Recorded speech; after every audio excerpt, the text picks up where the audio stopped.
so many fronts. And thank you so much for this special order tonight and for reminding us in many ways of the history of this great movement that took place in this country. Let me also just thank our chair of the Congressional Black Caucus, Congresswoman Marcia Fudge, for her tremendous leadership and her tireless work, and for the real humbling honor to be part of her delegation to South Africa to honor President Mandela, also to Leader Pelosi and to our Assistant Leader, Mr. Clyburn. Let me just take a moment to extend my thoughts and prayers on behalf of my district to President Mandela's family for South Africa. We all have lost a warrior. South Africa has lost a warrior. The world has lost a freedom fighter and a great statesman. The Congressional Black Caucus stood alongside the ANC and Nelson Mandela in the fight for equality and justice, and I'm so proud of his contribution. Even throughout his 27 years of incarceration and brutal treatment, his spirit was never broken, and this stands really as a testament to the power of resistance and determination. Not only is Nelson Mandela the father of the liberation movement in South Africa, but he also laid the framework for modern liberation movements throughout the world. With a dignified defiance, Nelson Mandela never compromised his political principles or the mission of the anti-apartheid movement, and he took up the mantle of fighting HIV and AIDS.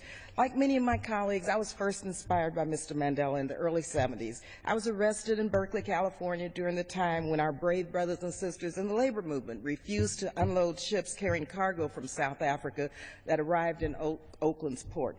My predecessor, former Congressman Ron Dellums, led the effort with Congressman, our beloved Bill Gray, over and over and over again, introducing legislation calling for divestment against this racist apartheid regime. But they finally put the United States on the right side of history when the Congress overrode President Reagan's veto. And I vividly remember that the ANC was designated a terrorist organization by the United States government, and it was illegal to meet with the freedom fighters, but many of us did anyway.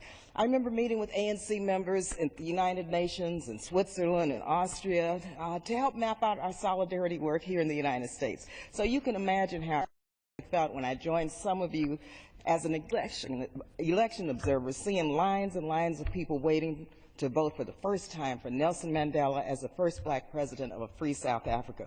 One of my proudest moments as a member of Congress was when I led the effort to remove President Mandela, a Nobel Peace Prize winner, from the ANC from the U.S. terrorist watch list in time for his 90th birthday, just 5 years ago. What now lives is Mandeba's legacy of sacrifice, fighting for what is right, and as an example of the power of healing and reconciliation. And I just have to say, that legacy was shown briefly in the handshake of President Obama when he extended it to President Raul Castro of Cuba. I was proud of that handshake for what it means for diplomacy and the possibility of opening lines of communication. That handshake stands with the legacy of Nelson Mandela, of working and negotiating with those with whom you may not agree.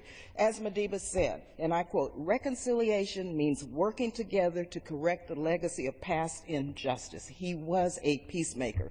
President Mandela taught us so many lessons, from reconciliation and personal perseverance to the true meaning of public service. What he taught us was never to give up the fight for justice. I had the privilege to meet Mr. Mandela many times. His serenity and his strength really was larger than life. His legacy will live on forever in how we live our lives in the fight for freedom and for justice in a multiracial society.